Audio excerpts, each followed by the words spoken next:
അയ്യോ അങ്ങനെയല്ല, ശരിക്കും ഊന്നി നടക്കണം. ഓ എന്തൊന്നേ പറയണേ. നോക്കിയേ, ഈ കാലിന് കുഴപ്പമില്ല, എന്റെ ഈ കാലിന് കുഴപ്പമില്ല, കണ്ട ചാടുമ്പോ ഒരു കുഴപ്പമില്ല. എന്നിട്ട് ഞൊണ്ടമാരെ പോലെ രാവിലെ തുടങ്ങി മുടഞ്ഞു മുടഞ്ഞിങ്ങനെ നടത്തിക്കാം. അല്ല ദേവയാനിക്ക് ഒരു നാണോ ഇല്ല ഈ അപരിഷ്കൃതമായ ചികിത്സക്ക് കൂട്ടി നിൽക്കാൻ? അപരിഷ്കൃതമായ ബോംബിൽ നിന്നും ജീവനിങ്ങ് പിടിച്ചു തന്നത് ഞങ്ങളുടെ വൈദ്യമാ, അത് മറക്കണ്ട. നേരെ പിടി. ഈ 7 ദിവസം കൊണ്ട് ഞാൻ ഇത്രയും ഭേദമായതിന്റെ രഹസ്യം വേറെയാ. എന്താ? എന്റെ ഡോക്ടർ ദേവയാനി ആയതുകൊണ്ടും ദേവയാനിക്ക് എന്നെ ഇഷ്ടമാണെന്ന് പരിപൂർണ വിശ്വാസമുള്ളത് കൊണ്ടും എന്റെ മനസ്സം കീഴ്പ്പെട്ട് വരികയായിരുന്നു പെട്ടെന്ന് ഭേദമാകാൻ. ശരിയല്ലേ? അല്ല. എന്നുവെച്ചാ ദേവയാനിക്ക് എന്നെ ഇഷ്ടമല്ലെന്നർത്ഥം? ഇല്ലാന്ന് ഞാൻ പറയില്ല, ഇഷ്ടമാ. പക്ഷെ അത് കില്ലാടിക്കുട്ടി കരുതുന്ന പോലുള്ള ഇഷ്ടമൊന്നുമല്ല. ഈ മുഖത്ത് നോക്കി പറയാമോ ദേവയാനിക്ക് ഈ കില്ലാടിക്കുട്ടിയോട് ഒന്നുമില്ലാന്ന്? മുഖത്ത് നോക്കി, കണ്ണി നോക്കി, ഈ ആകാശത്ത് നോക്കി പറയാലോ എനിക്കൊന്നുമില്ലാന്ന്. വെറുതെ കളി എടുക്കല്ലേ എന്റെ ദേവയാനിക്കുട്ടി. ഉറങ്ങുമ്പോഴും എനിക്ക് പൂച്ചയുടെ കണ്ണുകളാ, കടവാതിലിന്റെ ചെവികളാ. കഴിഞ്ഞ രാത്രികളില് ഞാൻ ഉറങ്ങിക്കിടക്കാണെന്ന് കരുതി എന്റെ കട്ടിലിൽ വന്നിരുന്നതും പിന്നെ എന്നെ കെട്ടിപ്പിടിച്ചതും എന്റെ നെഞ്ചിൽ മുഖം ചേർത്ത് തലോടിയതും ഒക്കെ ഞാൻ അറിഞ്ഞില്ലെന്ന വിചാരം? തെറ്റിദ്ധരിച്ചിരിക്കുമെന്ന് എനിക്കും തോന്നി. രോഗിയുടെ നാഡികളുടെ തളർച്ച മാറ്റാൻ 6 രാത്രികളിൽ വിധിപ്രകാരം ചെയ്യേണ്ട ഉഴിച്ചല് പോലുള്ളൊരു ക്രിയ അത്. ആണിന് പെണ്ണും പെണ്ണിന് ആണുമാണ് ചെയ്യേണ്ടത്.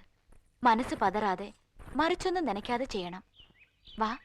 അപ്പോ ദേവയാനിക്ക് എന്നോട് ഒന്നുമില്ല? ഇല്ല. ശരി, ഞാൻ കാണിച്ചു തരാം. എന്നാ കാണിച്ചു തരാം. എന്തായി കാണിക്കുന്നേ?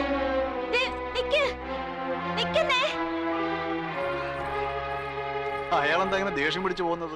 ഒന്നുമില്ല, ഞാൻ ചെല്ലട്ടെ. നിക്കേ, ഈയിടെയായിട്ട് എന്നോടൊന്ന് വർത്താനം പറയാൻ പോലും നിന്ന് വരാറില്ലല്ലോ. ഞാൻ പോട്ടെ.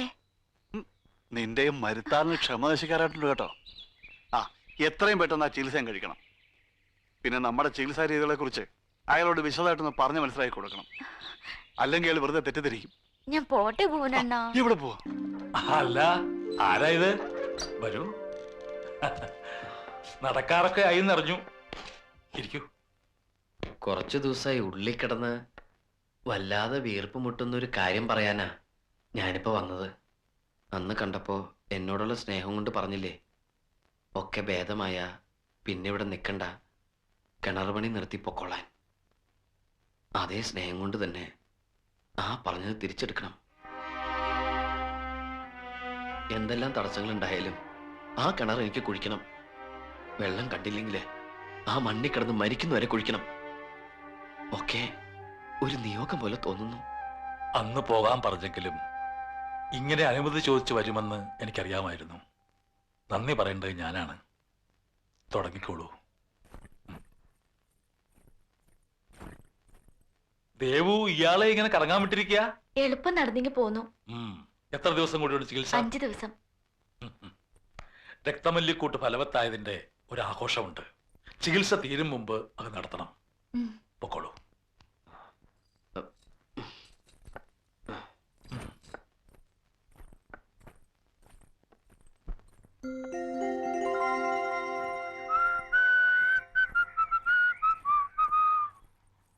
ആ വടി ഊന്നി പിടിക്ക്.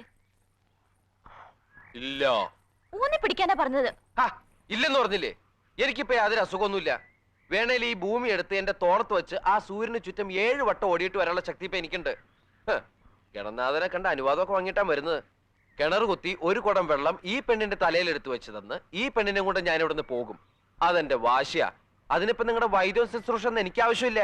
രേഖകൾ നിങ്ങളുടെ വാടി, ഞാൻ പോണു. അവിടെ നിൽക്കാനാ പറഞ്ഞത്.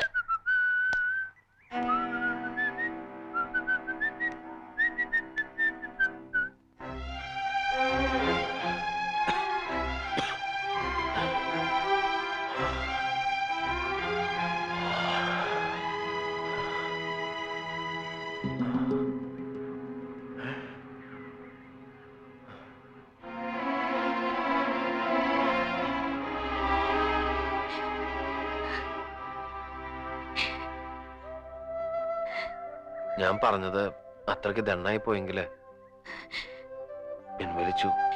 ആ വടിയില്ലാതെ ഇപ്പൊ നടക്കരുത്. കിതപ്പുണ്ടാവും, ചിലപ്പോ അസ്ഥിക്ക് പൊട്ടലും ഉണ്ടാവും. ദേ ഇത് പിടിക്ക്. എന്തെങ്കിലും അബദ്ധം പറ്റിയ എന്റെ കുറ്റം കൊണ്ടാണെന്ന് എല്ലാരും പറയൂ. പിടിക്കാം, പക്ഷേ താനിപ്പോ ഒരു കാര്യം എന്നോട് തുറന്ന് സമ്മതിക്കണം. എന്താ? തനിക്കും എനിക്കും അറിയാവുന്ന കാര്യം തന്നെയാ.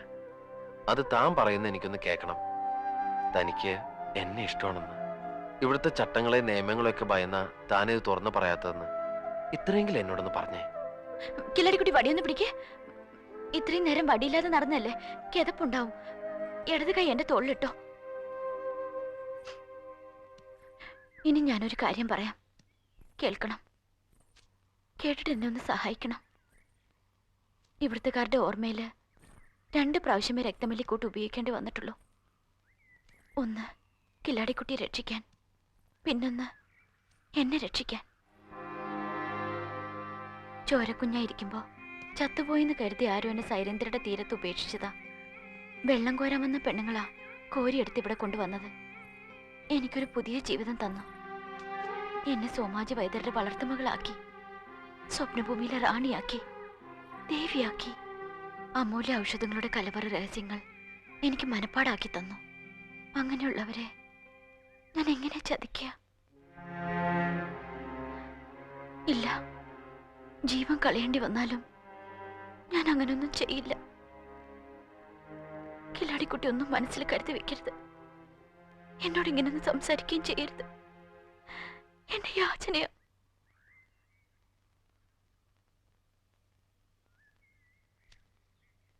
വല്ലപ്പോഴും മരുന്ന് ഭാണ്ഡങ്ങളുമായി വേദപുരത്തെത്തിയ തമ്മിൽ കണ്ടാൽ ഇത്തിരി നേരം വർത്താനം പറയണം. ആ ഒരു മോഹമേ ഉള്ളൂ എനിക്ക്, അത് മാത്രം.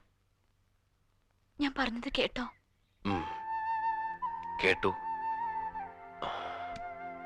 ഇഷ്ടവും ബഹുമാനവും വളരെ കൂടിപ്പോയെങ്കിലും ഞാൻ പിന്മാറുകയാണ്. ശരീരം കൊണ്ട്, മനസ്സ് അതെനിക്ക് പറയാൻ പറ്റില്ല. ദേവയാനിയുടെ ചിന്തകളില് ഇനി ഞാൻ ഒരിക്കലും ഒരു ശല്യമായിട്ട് വരില്ല. സത്യം. പറ, ഇനി പറ, എന്താ എവിടെയുടെ കുട്ടൻസ്? വരൂ. കായകൽപ്പ ദണ്ടെന്നാ പറയണത്. ശരീരകോശങ്ങളെ മൊത്തം പുതുക്കി പണിയുന്ന മരുന്ന് അത് മുഴുവൻ. 67 ഔഷധക്കൂട്ടും 28 ഔഷധ മരങ്ങളുടെ കാതലും ചേർത്തുണ്ടാക്കിയതാ. ഈ കറുത്ത് കാണുന്നില്ലേ, ഇത് മുഴുവൻ പലതരം കാന്തങ്ങളാ. ഇത് 2 മാസം പിടിച്ച് നടന്നു നോക്ക്. അത് കഴിഞ്ഞ സൂര്യന് ചുറ്റും ഭൂമിയെയും ചുമന്നുകൊണ്ട് എത്ര നേരമാ? ആ, എവിടം വരെയൊക്കെ ആയി വാസണ്ണ? കംപ്ലീറ്റ് പാറ ക്ലീനായി. പിന്നെ പൊട്ടി അരഞ്ഞാനും കെട്ടി കൈക്കോല് കപ്പി ഉറപ്പിച്ചു. മണ്ണിൽ മാത്രം തൊട്ടില്ല. ഇല്ല. അത് കില്ലാടിയെ ചെയ്യാവുള്ളെന്ന് ഗണനാഥൻ പറഞ്ഞു. ആ, ഇനി നീ വരുന്നവരെ കാത്തിരിക്കുക. അതാ ഞങ്ങളുടെ ജോലി. 4 ദിവസം കൂടി കഴിഞ്ഞ ഫുൾ കണ്ടീഷനോട് കൂടി പണിക്ക് പോകാന്ന ഈ വൈദ്യരാണി പറയണത്. മതി, ട്രീറ്റ്മെന്റിന്റെ ലാസ്റ്റ് കഷ്ടം വേണ്ടി വിട്ടാ മതി. ഒന്ന് നോക്കണ പ്രതിഭേ, ഒരാഴ്ച മുമ്പ് നമ്മൾ കണ്ട പ്രേമനയുടെ ഈ പ്രേമനയുടെ വേണ്ട, ദൃഷ്ടിദോഷം വരുത്തണ്ട, ഞങ്ങള് പോയേക്കാം. അപ്പൊ ശരി വാസണ്ണ.